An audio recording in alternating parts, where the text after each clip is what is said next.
ప్రభుత్వం ప్రవేశపెట్టిన సంక్షేమ పథకాలను అర్హులైన ప్రతి ఒక్కరికి అందజేస్తామని చెన్నూరు ఎమ్మెల్యే గడ్డం వివేక్ వెంకటస్వామి అన్నారు. క్యాతనపల్లి మున్సిపాలిటీ బీమా గార్డెన్స్ లో ఏర్పాటు చేసిన నియోజకవర్గ విస్తృత స్థాయి సమావేశంలో ఆయన మాట్లాడారు.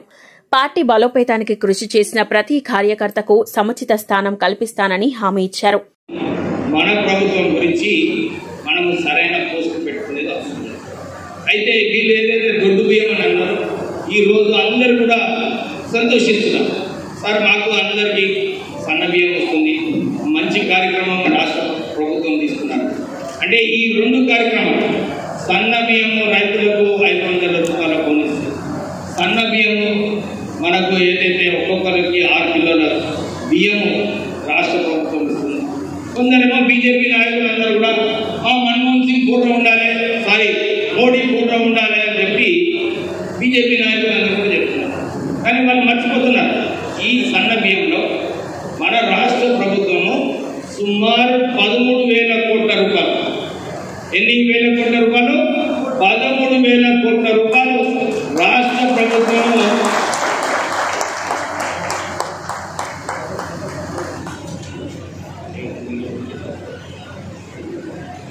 13,000 రూపాయలు మనకు లభిస్తుంది. అంటే రాష్ట్ర ప్రభుత్వము ప్రజలకు ఇవ్వడానికి 13,000 కోట్ల రూపాయలు వాళ్ళు ఖర్చు పెడుతుంది.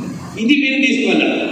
ఇప్పుడు మనం బీజేపీ నాయకులందరూ కూడా మోడీ ఫోటో ఉండాలని అంటే కేంద్రంలో కూడా మన రాష్ట్రం నుంచి ఏదైతే మనము ట్యాక్స్ కడుతున్నామో వాళ్ళకన్నా ఎక్కువ ట్యాక్స్ కడుతున్నాం. మనం 1 రూపాయి వాళ్ళకు ట్యాక్స్ కడితే కేంద్రం నుంచి కేవలం 30 పైసలు మనకు వస్తుంది. అంటే 70 పైసలు మనకు వస్తలేవు.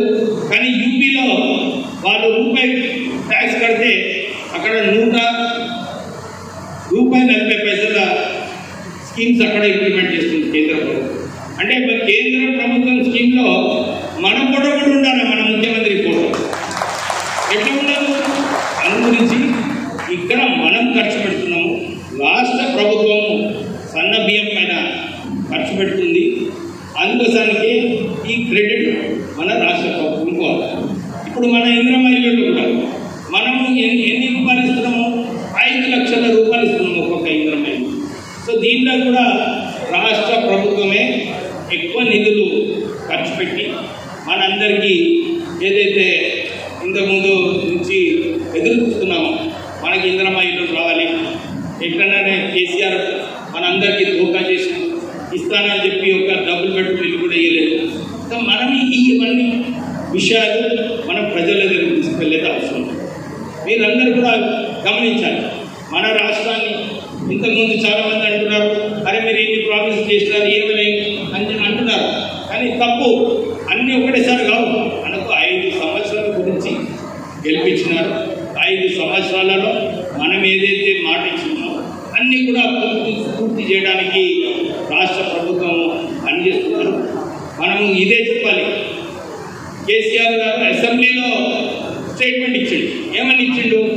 మా రాష్ట్ర అప్పు కేవలం 3 లక్షల కోట్లే ఉంది, ఎక్కువ లేదు అని చెప్పి చాలా పెద్ద పెద్ద మాటలు అసెంబ్లీలో మాట్లాడింది కేసీఆర్. కానీ మొన్న వైట్ పేపర్ అంటే ఆడిట్ జనరల్ కేంద్రం నుంచి అవుతుంది, స్టేట్ గవర్నమెంట్ నుంచి ఆడిట్ అవుతుంది. దీని ప్రకారంగా మన రాష్ట్ర అప్పు ఏదైతే ఉందో అది సుమారు 8 లక్షల కోట్ల వరకు అయింది. అంటే 5 లక్షల కోట్లు ఏదైతే ఈయన చెప్పాలో అసెంబ్లీకి ఆయన తప్పుదారు పట్టించినట్టే కదా. మీరందరూ కూడా ఈ విషయం తీసుకెళ్ళాలి ప్రజల దగ్గర. అప్పుల రాష్ట్రం చేసిండు, అన్ని కూడా కాళేశ్వరం ప్రాజెక్టు కట్టిండు. ఒక్క పూట నీళ్ళు వచ్చినాయా మనకు? ఏమైనా చెన్నూరు ప్రాంతం నుంచి అందరూ ఉన్నారు, వచ్చినాయా? ఎక్కడ రాలేదు. అలా బ్యాక్ వాటర్స్ వలన మనమందరం నష్టపోయినాం. అప్పుడు ఇంత కుట్రాట విని మనకు నష్టపరిహారం రాలేదు. కానీ కాంగ్రెస్ ప్రభుత్వం వచ్చిన తర్వాత ఎవరైతే అర్హులు ఉన్నారో వాళ్ళందరికీ మనం నష్టపరిహారం ఇప్పించిన వాళ్ళేదా? ఇప్పించింది. సో మీరు విషయం తీసుకువెళ్ళాలి. మొన్న కూడా తప్పుడు ప్రచారం చేస్తున్నారు. ఏమని? కాళేశ్వరం ఆపినందుకు నీళ్లు వస్తలేవు. అది తప్పుడు ప్రచారం. ఈ మొత్తం రాష్ట్రంలో అన్ని చోట్ల కూడా మంచినీటి కరువు ఉంది. కాళేశ్వరం ప్రాజెక్టు వాళ్ళు కట్టిన టీఆర్ఎస్. కాళేశ్వరం ప్రాజెక్ట్ కూలింది వారట్లేదని కాంగ్రెస్ పార్టీ టైంలో కాదు, ఎందుకంటే కమిషన్ల మీద కమిషన్లు దోచుకున్నారు కాళేశ్వరం ప్రాజెక్ట్. మన రాష్ట్రం నుంచి కాంట్రాక్టర్లందరూ కూడా ప్రపంచంలోనే దళితులైన ఎవరి ద్వారా? ఈ కేసీఆర్ కాళేశ్వరం ప్రాజెక్ట్ ద్వారా. ఈయన ప్రోత్సాహంతో, కేసీఆర్ ప్రోత్సాహంతోనే ఈ కాంట్రాక్టర్ ప్రపంచంలో పెద్ద కాంట్రాక్టర్. అంటే ఆ పైసలన్నీ ఎవరి? మన తెలంగాణ ప్రజల పైసలు దోచుకొని వీళ్ళందరూ పెద్దగా కావడం జరిగింది. మనం ఈ విషయం ప్రజల దగ్గర తీసుకెళ్ళాం. ఇది దాని గురించి నేను ఎమ్మెల్యే అయిన తర్వాత ఇండ్లు కూలిపోయి తినడానికి ఇబ్బంది ఉన్న పరిస్థితిలో మనం వెళ్ళి వాళ్ళకు నిత్యావసర సరుకులు ఇవ్వడం జరిగింది. అలాగే పార్టీ ఇచ్చిన ప్రతి కార్యక్రమాన్ని కూడా మనం ప్రజల్లోకి విజయవంతంగా తీసుకెళ్లడం జరిగింది.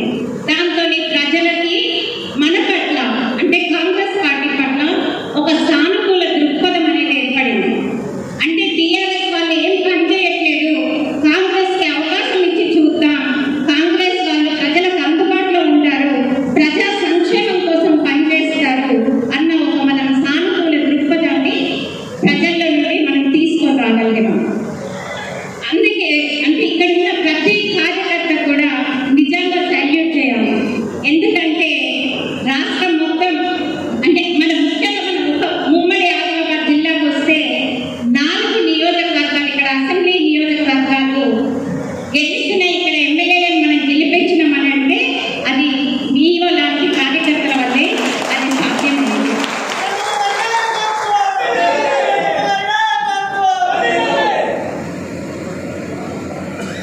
అలాగే ప్రతి అంటే ఎప్పుడు మనం ఏ పని చేసినా కూడా తెలంగాణ మొత్తంలో కూడా మంచిర్యాల జిల్లా కార్యకర్తలే మొదటి వరుసలో ఉంటున్నారు. పార్టీ ఇచ్చిన ప్రతి కార్యక్రమాన్ని కూడా మీరు విజయవంతం చేయాలి. అలాగే బూత్ లెవెల్ నుండి మండల లెవెల్ నుండి కూడా మన పార్టీని పటిష్టం చేసుకోవాలి. అయితే ఏఐసిసి ఒక విషయం చెప్పడం జరిగింది.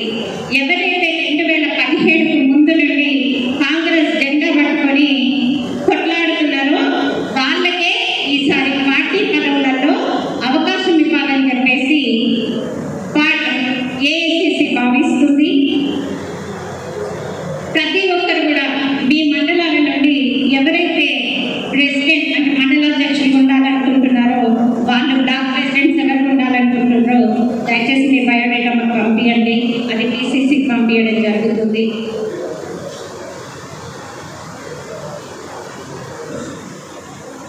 ఇంకొకటి ఇక్కడ ఇంకొక ముఖ్యమైన విషయం ఏంటి అని అంటే ఒకసారి అంటే ఎన్నికైన ప్రజాప్రతినిధులు వేరు, పార్టీ సిస్టమ్ వేరు. అది రెండుగా విభజించి పనిచేయాలి అని చెప్పేసి ఏఐసిసి భావిస్తుంది. ఎందుకంటే పార్టీకి పునాది రాళ్ళ వంటి వాళ్ళు కార్యకర్తలు, వాళ్ళ వల్లనే ఏ పార్టీ అయినా బలంగా ఉంటుంది. ఇప్పుడు సరైన నిర్మాణం లేక టీఆర్ఎస్ పార్టీ మనం చూస్తున్నాం. ఒక్కసారి అధికారం కోల్పోయిన తర్వాత అసలు వాళ్ళు కొట్లాడడానికి ముందుకు వస్తున్నా. ఆ రోజు మనం ఉన్న 10 మందిని జెండాలు పట్టుకొని ధైర్యంగా వాళ్ళకు దీప్గా నిలబడి కొట్లాడతాం. ఇవాళ టీఆర్ఎస్ క్షేత్రస్థాయిలో దెబ్బతింటుందంటే కారణం ఆ పార్టీకి సరైన నిర్మాణం లేకపోవడం. మనం ఒకవేళ ఎవరైనా ప్రజాప్రతినిధులు కానీ ఎన్నికైన వాళ్ళు పార్టీలో ఉన్నా లేకపోయినా కూడా పార్టీ పటిష్టంగా ఉండాలి అంటే పార్టీ కోసం నిజాయితీగా పనిచేసే కార్యకర్తలు అనే వాళ్ళు ఉండాలి. మన మంచిర్యాల జిల్లా చెందిన కార్యకర్తలందరూ కూడా ఒక సైనికులాగే పోరాటం చేసిండ్రు. దానికి మీ అందరికీ కూడా అభినందనలు తెలియజేస్తున్నాం. ఈరోజు కాంగ్రెస్ అధికారంలోకి వచ్చింది రాష్ట్రంలో అంటే అది మీ వంటి కార్యకర్తల వల్లే సాధ్యమైంది. మనం కూడా క్షేత్రస్థాయిలో మన పార్టీని బలోపేతం చేసుకుందాం, ఆ దిశగా చర్యలు చేపడదాం. దానికి మీరు అందరూ కూడా సహకరించాలి అని చెప్పేసి మీ అందరికీ కూడా పేరు పేరున విజ్ఞప్తి చేస్తున్నాం. నాకు ఈ అవకాశం ఇచ్చి